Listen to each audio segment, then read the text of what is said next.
Hi friends, இந்த வீடியோவில் என்ன பார்க்குறீங்க அப்படின்னா கேரட் முட்டைக்கோஸ் பொரியல் என்னோடய ஸ்டைலில் எப்படி பண்ணுறேங்கிறது தான் பார்க்க போகிறீங்க. இதுக்கு நான் முட்டைக்கோஸ் ஆல்ரெடி நான் நறுக்கி தண்ணியில் போட்டு வச்சுருக்கேன் வாஷ் பண்ணி எடுக்கிறதுக்கு. நான் எவ்வளோ முட்டைக்கோஸ் எடுத்தேன்னா ஒரு பெரிய முட்டைக்கோஸில் 1/4 பங்கு முட்டைக்கோஸ் நான் இதுக்காக கட் பண்ணி எடுத்து வச்சுக்கிட்டேன். இதான் தண்ணியில் போட்டு வச்சுருக்கேன். ஒரு தடவை தண்ணியிலேருந்து எடுத்தால் போதும். இதுக்கு 2 கேரட் நான் எடுத்திருக்கேன். பெருசாக இருக்கிறதுனால 2 எடுத்திருக்கேன். சின்னதாக இருந்தால் 3 எடுத்துக்கலாம். மகாராஷ்டிராவில் பார்த்தீங்க அப்படின்னா இந்த கேரட்டில் இது மாதிரி மேலே கொஞ்சம் நார் இருக்கும். ஒரு சில டைமில் நார் இல்லாமலும் கேரட் கிடைக்கும். ஸோ எப்படி இருந்தாலுமே லேசாக மேலாப்புலேருந்து தோலை மட்டும் சீவிடுங்க. ரொம்ப இப்போ அதிகமாகலாம் தோல் எடுக்கணும்னு இல்லை, லைட்டாக நம்ம தோல் எடுத்தால் போதும். ஸோ இப்போ கேரட்லாம் சீவிட்டு நான் உங்கள்கிட்ட காட்டுறேன். இங்கே பாருங்கள், நான் ரெடி பண்ணிவிட்டேன். கேரட் திருவி எடுத்துகிட்டு வந்துட்டேன். ஒரு பெரிய வெங்காயம் கட் பண்ணி வச்சுருக்கேன். மகாராஷ்டிராவில் சின்ன வெங்காயம் கிடைக்காது. பெரிய பச்சை மிளகா 4 வாக்கில் கீறியிருக்கேன். கடலைப்பருப்பு தாளிக்கிறதுக்கு, கருவேப்பிலை தாளிக்கிறதுக்கு.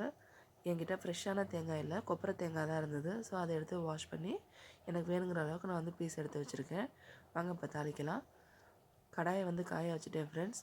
இப்போ வேணுங்கிற அளவுக்கு எண்ணெய் சேர்த்துக்கலாம். நான் எப்போதும் தாளிக்கும் போது இந்த மாதிரி கரண்டி கொஞ்சம் வச்சுட்டு எண்ணெயை ஊற்றுவேன். அது மாதிரி சம்டைம்ஸ் தாளிக்கும் போது இந்த மாதிரி நான் கரண்டியை வச்சுருவேன். ஏன்னா வெடித்து நம்ம மேலே படாது. அதுக்காக கடுகு கொஞ்சம் போட்டுக்கணும். வெடித்து வந்ததும் கடலைப்பருப்பை நம்ம போட்டுக்கலாம். கடலைப்பருப்பை டைரெக்டாக எண்ணெயிலே ரொம்ப வறுத்துறாதீங்க. கடுகு பொரிஞ்சதுமே நீங்கள் ஸ்டவ்வை லோ ஃப்ளேமில் வச்சுட்டு கடலைப்பருப்பு போடுங்க. கடலைப்பருப்பு லேசாக 2 வதக்குனதுமே நீங்கள் வெங்காயம் கருவேப்பிலை சேர்த்துக்கோங்க.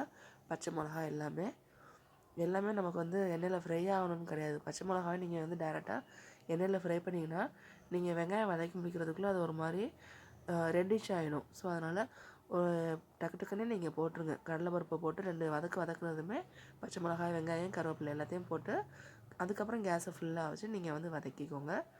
வெங்காயம் நமக்கு கோல்டன் கலர் ஆகணும். அது வரைக்கும் நீங்கள் வதக்கிக்கோங்க. என்னோடய வாய்ஸ் உங்களுக்கு கிளியராக கேட்குதான்னு தெரியல. ஏன்னா எனக்கு சளி பிடிச்சிருக்கு. கொஞ்சம் த்ரோட் ப்ராப்ளமும் இருக்குது. அதுக்காக தான் நான் வீடியோஸ் எடிட் பண்ணும்போது இப்போ நான் பேசிக்கிட்டு இருக்கேன். ஆன் தி ஸ்பாட் என்னால் பேசி வீடியோ எடுக்க முடியல. ஏன்னா என்னோடய பையனும் அழுதுகிட்டு இருந்தான். பாருங்கள், கோல்டன் கலர் ஆயிடுச்சு. இப்போ முட்டைக்கோஸை நான் தண்ணியிலேருந்து எடுத்து வச்சுட்டேன். தண்ணி இங்கே பாருங்கள், இது மாதிரி சாய்ச்சி வச்சுட்டோன்னா தண்ணி தானாக வடிஞ்சு வந்துடும். இதுக்காக நீங்கள் வேறு பாத்திரம்லாம் எடுக்கணும்னு அவசியமே இல்லை ஃப்ரெண்ட்ஸ். இதெல்லாம் பிகினர்ஸ்க்கான ஒரு டிப்ஸு. இப்போ நம்ம இது 2மே சேர்த்துக்கலாம். இப்போ சேர்த்துட்டு காட்டுறேன் பாருங்கள் எப்படி இருக்குன்ட்டு. அவ்வளோதான், இது மாதிரி நம்ம சேர்த்தாச்சு. சேர்த்ததுக்கப்புறம் எப்படி இருக்குது பாருங்கள். பார்க்கவே நல்லா கலர்ஃபுல்லாக இருக்குது. உங்களுக்கு முட்டைக்கோஸ் அதிகமாகவும் கேரட் கம்மியாகவும் இருக்குது இல்லையா? அப்படி பார்த்தா தெரியுது. பட் ஆனால் அப்படி கிடையாது ஃப்ரெண்ட்ஸ். முட்டைக்கோஸ் பச்சையாக இருக்கிறதுனால உங்களுக்கு அதிகமாக தெரியுது. அது கொஞ்சம் வதங்கிடுச்சுன்னா உங்களுக்கு கம்மியாகிடும். அந்த டைமில் கேரட்டும் பார்த்தீங்க அப்படின்னா அதுக்கு ஈக்குவலாக மேட்ச் ஆகிடும். ஸோ அதுக்காக நீங்கள் எப்போதும் செய்யும்போது முட்டைக்கோஸ் கொஞ்சம் நிறையா இருக்கிற மாதிரி இருந்ததுன்னா ஃபீல் பண்ண வேண்டாம். இதெல்லாம் பிகினர்ஸ்க்கான ஒரு டிப்ஸு. இதுக்கு நான் இப்போவே ஒரு அரை ஸ்பூன் உப்பு சேர்த்துக்கிறேன். ஏன்னா நமக்கு ஆல்ரெடி கேரட்லேயும் முட்டைக்கோஸ்லேயும் வாட்டர் கண்டென்ட் இருக்கும். ஸோ நமக்கு அந்த வாட்டரும் நமக்கு அப்சர்வ் ஆகணும். ப்ளஸ் அதுக்கப்புறம் உப்பு போட்டோம் அப்படின்னாலும் திரும்ப அந்த வாட்டர் கண்டென்ட் எல்லாமே நமக்கு எடுத்துரும். ஸோ நமக்கு ஃப்ரை ஆகிறதுக்கும் ஈஸியாக இருக்கும். அந்த வெஜிடபிள்ஸ்லேயே நமக்கு உப்பெல்லாம் சேர்ந்து நமக்கு நல்லா வெந்து வரும். ஸோ இதெல்லாம் சின்ன சின்ன டிப்ஸு பிகினர்ஸ்க்காக. நல்லா மிக்ஸ் பண்ணிவிட்டு லோ ஃப்ளேமில் ஃபஸ்ட்டு லோ ஃப்ளேமில் வைக்காமல் ஃபுல் ஃப்ளேமில் வச்சுட்டு மூடி போட்டு வச்சுருங்க. அந்த தண்ணி சவுண்ட் உங்களுக்கு குறையும். அந்த குறைஞ்சதுக்கப்புறம் உங்களுக்கு ஒரு சவுண்டு கேட்கும். அந்த டைமில் நீங்கள் லோ ஃப்ளேமில் வச்சுட்டு அதுக்கப்புறம் திறந்து கிளறி விடணும். அந்த ஸ்டேஜில் உங்கள்கிட்ட நான் காட்டுறேன் பாருங்கள். இப்போ லோ ஃப்ளேமில் வச்சுட்டு மூடியை திறந்து நம்ம கிளறி விட்டுறணும். இப்போ பாருங்கள் எப்படி இருக்குன்னு. இப்போ தெரியுதா உங்களுக்கு? முட்டைக்கோஸ் ஈக்குவலாக ஆகிடுச்சு கேரட்டுக்கு. பார்க்கும்போது தான் நிறையா தெரியும். பட் ஆனால் வெந்தது அப்படின்னா நமக்கு கரெக்டாக இருக்கும். இது மாதிரி நம்ம கிளறி விட்டுக்கணும். இன்னும் கொஞ்சம் ஈரப்பதம் இருக்குது. இப்போ என்ன பண்ணணும் அப்படின்னா நல்லா மிக்ஸ் பண்ணி விட்டுட்டு லோ ஃப்ளேமில் வச்சே நம்ம மூடி போட்டு வைக்கணும் ஃப்ரெண்ட்ஸ். இப்போ பாருங்கள், பச்சை மிளகாயெல்லாம் கலர் சேஞ்ச் ஆகிருக்கு. தெரியுதா உங்களுக்கு? அதுக்காக தான் எண்ணெயிலே நீங்கள் ரொம்ப ஃப்ரை பண்ணக்கூடாதுன்னு சொன்னது. இப்போ நம்ம லோ ஃப்ளேம்லேயே வச்சுக்கிட்டு திரும்ப ஒரு 2 நிமிஷம் மூடி போட்டு வச்சுக்கலாம்.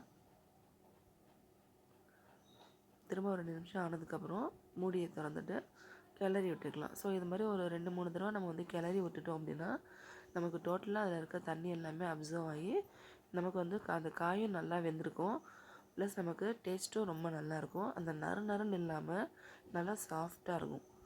அதேமாதிரி அந்த ஈரப்பதமும் நமக்கு வந்து இருக்காது, கொலன்னு இருக்காது. ஸோ இப்போ வந்து நீங்கள் நல்லா தண்ணியெல்லாம் இதாயிருச்சு அப்படின்னா ஓரளவுக்கு உங்களுக்கு வந்து லேசாக அந்த ஈரப்பதம் இருக்கும். அந்த ஸ்டேஜில் நீங்கள் அந்த தேங்காவை திருவி ஆட் பண்ணிங்க அப்படின்னா அந்த தேங்காய் வந்து அந்த ஈரப்பதத்தை ஃபுல்லாக அப்சர்வ் பண்ணிவிட்டு அந்த பொரியல் வந்து என்னாகும் அப்படின்னா நல்லா உதிரியாக வரும். ஸோ இதுதான் அதோட மெத்தடே. ரொம்ப ஈஸியாக இருக்கும், செய்கிறதும் நம்ம ஃபாஸ்ட்டாக செஞ்சிடலாம். நீங்கள் நறுக்கிறது மட்டும்தான் உங்களுக்கு டைமு, சீவுறது மட்டும்தான் டைமு. மற்றபடி நமக்கு எல்லாமே ஃபாஸ்ட்டாக முடிச்சிடலாம். இங்கே பாருங்கள் எப்படி இருக்குன்னு.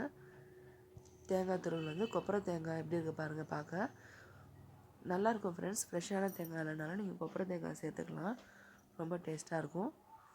பாருங்கள், நான் ஃபஸ்ட்டு வந்து கொஞ்சம் போட்டிருக்கேன், ஏன்னா கொப்பரை தேங்காய்ங்கிறதுனால நமக்கு துருவல் வந்து நிறையா இருக்கும்.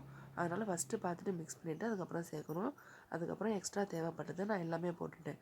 ஸோ நான் ஒரு 4 பீஸ் எடுத்துருந்தேன்னா அது எல்லாமே கரெக்டாக இருந்தது. இதை நம்ம கிளறிட்டு ஒரு 2 நிமிஷம் வச்சோம் அப்படின்னா ஃபைனலாக நம்ம ஸ்டவ்வை ஆஃப் பண்ணிடலாம். இப்போ நீங்கள் பாருங்கள், நமக்கு அதில் சேர்த்துருக்க எல்லா காயும் ப்ராப்பராக வெந்திருக்கும். பச்சை மிளகா, கருவேப்பிலை, கடலைப்பருப்பு எல்லாமே நமக்கு அந்த ப்ராப்பரான மெத்தடில் நல்லா வெந்திருக்கும் ஃப்ரெண்ட்ஸ். அவ்வளோதான், ரொம்ப ஈஸியான பொரியல். இதுதான் என்னோடய மெத்தட். உங்களுக்கு பிடிச்சா நீங்களும் மறக்காமல் ட்ரை பண்ணி பாருங்கள். பிகினர்ஸ் கூட நீங்கள் தாராளமாக ட்ரை பண்ணலாம். உங்களுக்கு பிடிச்சது அப்படின்னா கண்டிப்பாக நீங்கள் ட்ரை பண்ணி பாருங்கள் ஃப்ரெண்ட்ஸ். மறக்காமல் லைக் பண்ணி, ஷேர் பண்ணி, கமெண்ட் பண்ணுங்கள். மெயினாக சப்ஸ்கிரைப் பண்ணிடுங்க. பக்கத்தில் இருக்க பெல் பட்டனை ப்ரெஸ் பண்ணுங்கள். அப்போ தான் நான் போடுற வீடியோஸ் உங்களுக்கு உடனே வரும். நீங்கள் பார்க்கலாம். ஸ்டவ்வை ஆஃப் பண்ணியாச்சு. இப்போ நம்ம மூடி போட்டுட்டோன்னா நம்ம சாப்பிடும்போது எடுத்துக்கலாம். ஓகே ஃப்ரெண்ட்ஸ், தேங்க்ஸ் ஃபார் வாட்சிங்.